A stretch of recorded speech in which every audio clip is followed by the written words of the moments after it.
Welcome.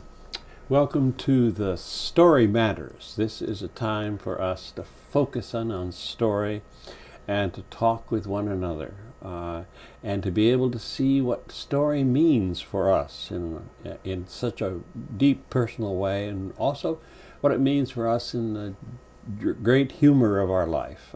So we laugh and we can cry and we do all of those things because we have a story and we want to learn how to tell that story. Our friend today, our partner, is Dorothea Langevin. Dorothea is going to tell her story, the story that she shared at a presentation called Stories from the Hearth. This was sponsored by the Hospice Society as a hospice volunteer, and it was a great experience with 5 people sharing their story, and we're very thankful that Dorothea can do that. We're going to let her tell her story, and then at the end of that time we'll come back and we'll reflect together on the place of story in our life and in her life and in your life and our life. Dorothea? Thank you. So my story is fostered or inspired by a poem I wrote in 2011. Just after my husband was diagnosed with cancer, I found that poetry is a great way of storytelling. It captures a lot of emotions in a few words, and this is one of the first poems, followed by many others, that came to be. Cannot speak, only cry. Cannot cry, only hope. Cannot hope, only scream. Cannot scream, only hurt. Cannot speak, so I write. A lot of my poetry is inspired by images, photography, that is the segue to the words, I guess. And my story is told in 5 snapshots, each speaking to one of the lines in my poems, to reflect on the story that we lived together and I've lived ever since. In preparation for the stories of the Hearth, I realized that these 5 lines in my poem correlate in an interesting way with Elisabeth Kübler-Ross's stages of grieving, which some people wrestle with more than others, and I certainly did my share of wrestling. So going into the stories, snapshot pictures of memories. Cannot speak, only cry. The snapshot image that I remember was the day my husband was diagnosed. He had a colonoscopy routine. He just had turned 50. The snapshot picture that I remember is the facial expression of the attending physician as he came in and shared the diagnosis. There was a mix between utter disbelief and despair. The next snapshot picture is my husband and I leaving the hospital and tears rolling down my cheeks. Only later did I realize those were tears for what was to come. It's interesting how when we hear some unexpected news, our body goes into a reaction, what I would call shock, where Elisabeth Kübler-Ross expressed the first stage of grieving as denial. That shock is a buffer to shelter us from the full brunt of the message we just received. So my images are very much focal memories of just the most important moments of that time. Everything else is kind of fuzzy. Shock. Cannot cry, only hope. Well, anybody who's been on a serious illness journey knows the roller coaster of hope and despair and hope and despair. Later in my husband's journey, he coined a quote my older son now has tattooed to his forearm, and it reads, "Do not let fear or hope blind or paralyze you." Hope. I find it connected to Elizabeth Kubler-Ross's bargaining. I would like to call it negotiating. A few more months to live, for a few more chemo sessions. It's bargaining, it's negotiating, it's the roller coaster. Cannot hope, only scream. What surprised me not only during his illness, but particularly after his death, he passed away 2 years ago, was the amount of anger that bubbles up. Anger is something that we wrestle with in our society. Anger is just an expression of fear. I call it the explosion of fear, the explosion outward.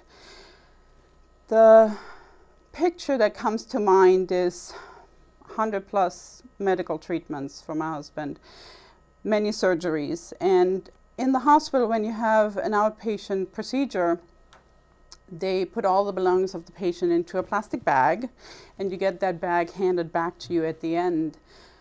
And after so many treatments, I felt there should be a sticker on that bag, "Some assembly required," because as far as we've come with our medical treatments, healing you have to do on your own. Cannot scream, only hurt. The other coin of anger is depression. Anger being the explosion version, where depression I found is the implosion. I've had experience with depression in my own life as well as related family members and friends, and it is a very lonely existence. After my husband passed away, there was a time where I felt depression sinking into that nothingness might just be the way to go. When you're tired of hurting, depression is a tunnel. You can step away from the hurt, seemingly. I remember the Snapshot picture that goes with this. A friend of mine, a coaching colleague of mine, Barb, called me as I was in the middle of this phase. And her first words were, "Where are you?" She didn't mean my physical location. She knew I was far away. We talked briefly, and there was more silence in our conversation than actually spoken words. And toward the end, she said, "Well, when you're ready, I'm here." And just before she hung up, I said, "Wait, can I come?" She saved me that day. Depression. Cannot speak, so I write. Throughout this journey, I found it really hard to speak. I found it hard to comment on my husband's illness journey, on how we were doing as a family. What do you say? So I wrote. It was for me an outlet. And it's become a jewel box of many valuable lessons, reflections, and memories.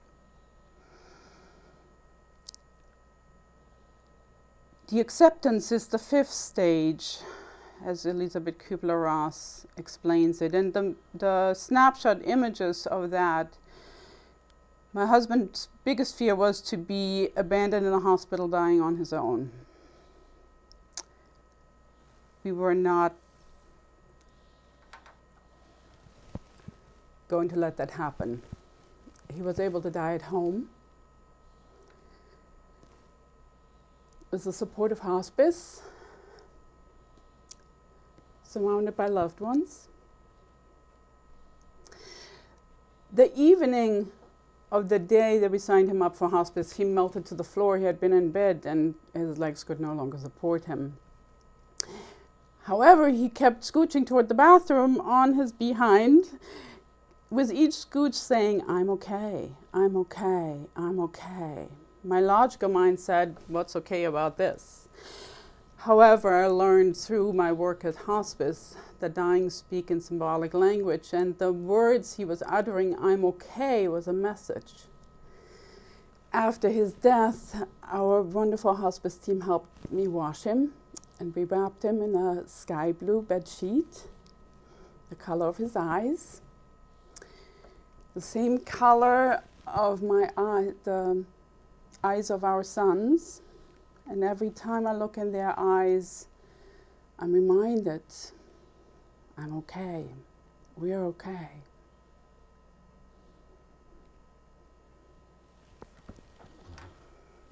Thank you for sharing. As you've gone through your poem, which is lovely and very very powerful, as you're reflecting today, did something emerge about that whole process that you might want to share at this point? It should surprise me by now, but how emotional this is. Mm-hmm. It's a good emotion. Mm-hmm. It's a good learning to live with our emotions. Mm-hmm. As I shared earlier, the piece of anger really surprised me. How much we have to work through these gateways, stages, however you want to call them. They're really not in a necessary sequence or a particular timeline, but they Mm-hmm. all want to be honored. Mm-hmm. And the process is gut churning, heart-wrenching, but if we allow it, there's so much to be gained. Mm-hmm. Mm-hmm. You, as a hospice volunteer, and also I understand in your profession. Yes. Could you say a little bit about that in terms of what you've learned and in terms of helping yourself and helping others, if you wouldn't mind. Sure. I feel very fortunate. I did my coaching training almost 10 years ago, and the tools that I learned there were a lifesaver on my journey. I can't even imagine how you go through such a roller coaster experience without tools. Mm-hmm. Mm-hmm. What I also had to recognize, it takes a community. It takes friends, family, it takes neighbors, it takes the hospice community, people who you can go to and just be wherever you are on your journey. What I also was very determined as I entered his post-death grieving, or my post-death grieving, was I did not want to get stuck in endless despair, in this process of grieving that can be quite debilitating. My go-to are first in line are books. I do read a lot and research a lot. When I have a question, I stick my head in a book and see where I can find the answer. So my first connection with hospice actually after his death was to raid their library and look through anything that could help me. A topic I was particularly interested in is the physiological effect of grieving, which I had underestimated. How much it stalls you in your tracks, how much it turns you upside down. And I was curious, what's happening when you grieve? And how do you navigate through that? A perfect additional knowledge toolkit to my coaching work. We all grieve for all kinds of different reasons. It's part of life, and I think the better we acknowledge that and have vocabulary for it and can process it, the better off we are. What do you find are some of the ways in which individuals resist grieving and therefore don't enter into it, or enter into it reluctantly, and maybe then do not have not able to come out on the other side. Can you say something about that? I've learned we resist what we don't understand. We resist what we're not sure how to handle. It's the can of worms we don't want to open. Our generation is not familiar with death and dying anymore. It's not part of our daily lives. Therefore, it's removed from our busy schedules. Therefore, it has become on the outskirts of life event, which it's not. And for the most part in our very efficiency-focused world, it's not really welcomed either. Grief does not happen on a schedule. Grief does not happen in sequence that you have predetermined. It's very different from person to person. It's a unique story. Story matters. And it takes courage. It takes courage to face those inner shadows that bubble up left and right. And it needs help. I believe it really, not necessarily always medical professional help, but that certainly can be a component if needed, but it just needs care. It needs tender, loving care. So take two words, care and loving, tender care. It needs help. From another time, there might have been a word that would have come up. It needs advice, or you need. What would be some things? Yes. You need to buck up. Have you run into that? Absolutely. 100 years ago, we learned death and dying through watching as kids. It would happen in our homes. It didn't happen far away in a hospital removed. So we learned by osmosis that's not happening anymore. The buck up only goes so far. What really surprised me in my hospice journey, and I just finished a pilot program with UVM for end-of-life doulaship, is how poorly equipped our logical world is to deal with these grieving stages. Logical only. There is a logic to the craze too, but it needs both brain halves to process this. So the bucking up or just pushing it back only goes so far. It bubbles up eventually and wants to be dealt with. And gets pushed down. Yes. Gets pushed down. I was talking with a group sometime back, and I'm from the Midwest, and I lived in a farmhouse, and they had taken out the funeral door from this house. And I looked around the room at the group of people I was talking to, and I could tell that almost nobody knew what I meant when I said a funeral door, but that was the custom in that part of the territory where there was an extra wide door, and the casket would come in, and the services would be held right there in the house. I don't know whether that really connected with the grief better than in another time, but it was certainly made it clear that what was happening in this process. It was not separated. Yeah, that's right. So as you reflect today, is there anything that popped out of there that you thought you'd like to talk about some more? When you said to tell my story, I kind of chuckled inwardly because there's millions of stories in here. Right. The piece that you had said about story matters really stuck with me, is how this was happening through poetry, which is only one way to tell a story. Which is funny because when I was asked to participate in the Stories of the Hearth, as well as when this poetry bubbled out of me, I never considered myself a storyteller or a poet.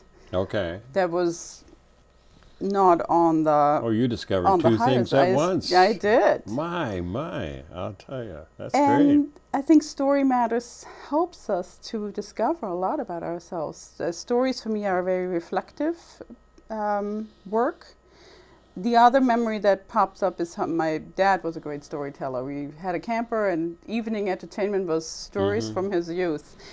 And those are cherished memories. Sure. They, at the end, that's all we take with us, are the memories. Right. And being able to, I'm at a point where when one of those comes, I make a point to write it down and put it on a piece of paper, and I have a little box, and it gets tossed into the little box because I know it may not come back again. Yeah. I can't call it up, and so I got to grab it when it's there. You have a treasure box. A treasure box. Yeah. Yes. Now you used two images. You used the image of the snapshot. Yes. And you used the image of. Now wasn't was it treasure box? Yes. Had a name, right? It's jewels. Jewels. And were those? Was that something that just naturally came to you from your experience, or was that something you had to struggle with a little bit to find? Great question, and thank you for sparking that memory. The snapshots really come because before I wrote, photography was my artistic expression for quite a while. So I had tons and tons of pictures, and whenever a thought came that needed expressing, there was a picture in my treasure box of images that helped facilitate that.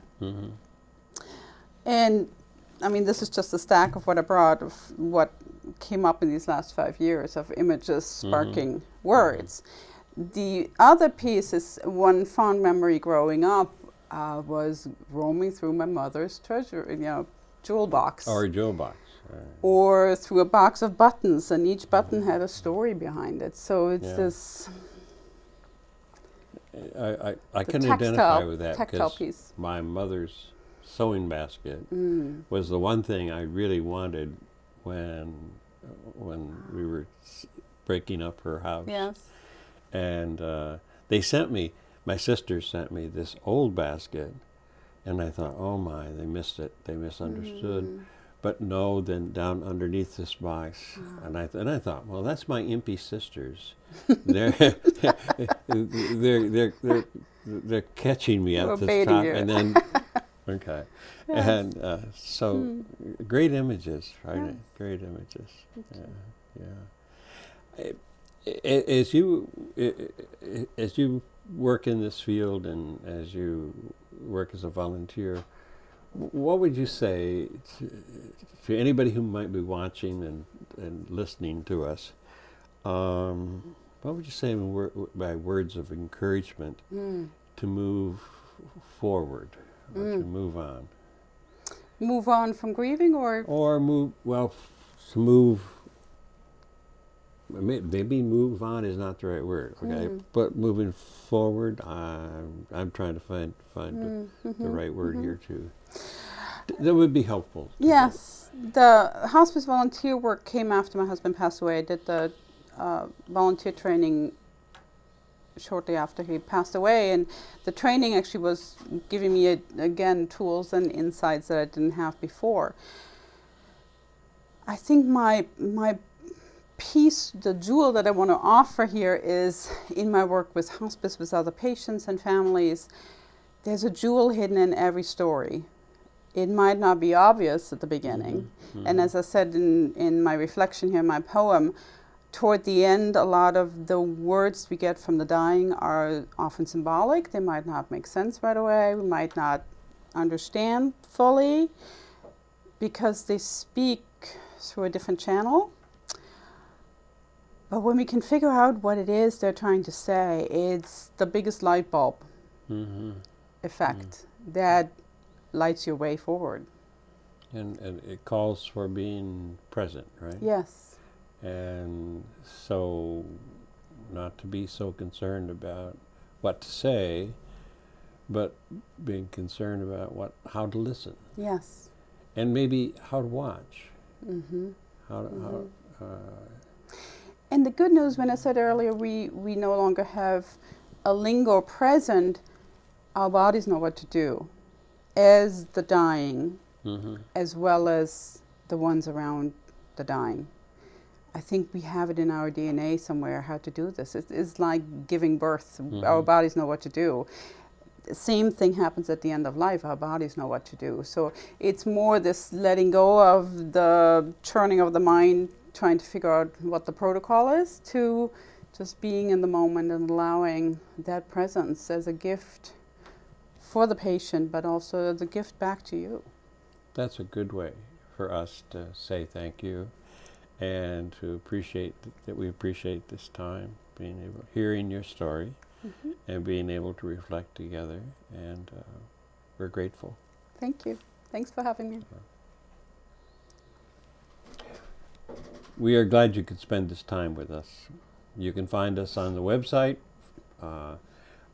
middleburycommunitytelevision.org, if you would like to see this show another time. Thank you.